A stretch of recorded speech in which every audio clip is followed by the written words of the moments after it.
这个乳臭未干的男孩居然要生孩子了，反观一旁的母亲却十分欣慰。在这座诡异的小岛上，只生活着一群成年女性和一群不到10岁的男孩，他们的饮食也十分独特。女人们只是生吃海胆，而男孩们则是吃一些黏糊糊的海藻，外加一杯黑暗料理。因为只有这样，男孩们才会怀孕。起初孩子们并不知情，但直到这天，阿杰再一次潜水时，意外地发现了一具男孩尸体。阿杰被吓得赶紧跑回了家，但母亲却淡定地说：“你肯定看错了。”阿杰则是有些半信半疑，于是在画册上画下了那具尸体。这时母亲又端着黑暗料理，她对阿杰说：“这种药十分大补，只要按时服用，等大姨夫来的时候就不会疼了。”为了彻底消除阿杰的怀疑，母亲让阿杰带他来到发现尸体的地方，随后当着阿杰的面潜入海底。没过多久，母亲带着一只海星游上了岸，并告诉阿杰这里根本没有尸体。阿杰有些疑惑，自己明明没有看错，于是他又潜入海底亲自查看。这次他不但没有发现尸体，还被海底的石头划破了手掌。多亏母亲及时把他拖上岸，并喊来护士给他处理伤口。只见护士并没有注射麻药，而是直接拿起针线进行缝补。可奇怪的是，阿杰却没有丝毫的疼痛感。母亲说这全是黑暗料理的功劳。到了晚上，女人们提着油灯全部来到海边。这时阿杰的母亲拖着一具尸体出现，女人们围着尸体沉默不语，像是在举行什么仪式。没过多久，母亲回到家中洗澡，阿杰悄悄下楼，透过门缝竟然看到母亲的背后长着像章鱼一样的吸盘。阿杰吓得赶紧回到床上装睡。第二天，阿杰在海边玩耍时莫名的流出了鼻血，母亲看到后知道时机成熟了，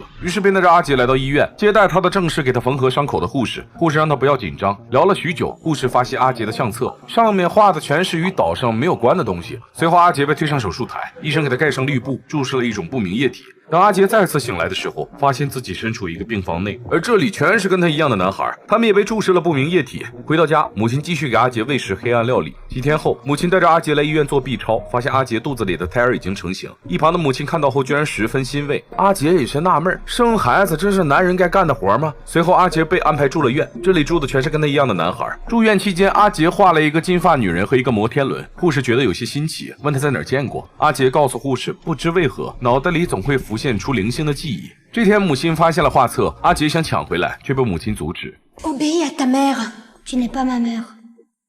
随后阿杰被打上镇定剂，等他再次醒来，却发现自己正在被浸泡在一个水缸里。他醒来总觉得有什么东西在蠕动，低头一看，却发现肚子上竟然趴着2个婴儿。男孩被吓得当场晕了过去。听着婴儿阵阵哭啼声，护士有些良心不安呢，于是救出了阿杰，并告诉他一个不为人知的秘密。原来科学家们曾在这座岛上做人体实验，他们想将人类跟海洋生物的基因进行融合，结果实验失败，所有男人都死掉了，剩下的女人却变成了长满吸盘的怪物。项目失败后，女人们都被扔在这座荒岛上，但由于基因发生了变异，女人们无法生育，于是他们就抓了很多男孩，想用他们来繁衍后代。阿杰之所以能画出很多小岛以外的东西，正是因为他以前生活在现代社会，而母亲每天给他喝的黑暗料理就是用来清除男孩大脑的记忆用的。护士看到阿杰渴望自由的眼神，于是带着他跳入水里。护士决定帮助他逃离孤岛。当阿杰再次醒来，已经躺在一个小船上，护士看了眼远处的孤岛，头也不回的又跳入大海。阿杰经过几天的漂泊，终于回到了现代城市。电影到这儿就结束了。基因工程啊，更是一把双刃剑。如果人类不敬畏生命，犯下的错误也就只能由自己买单。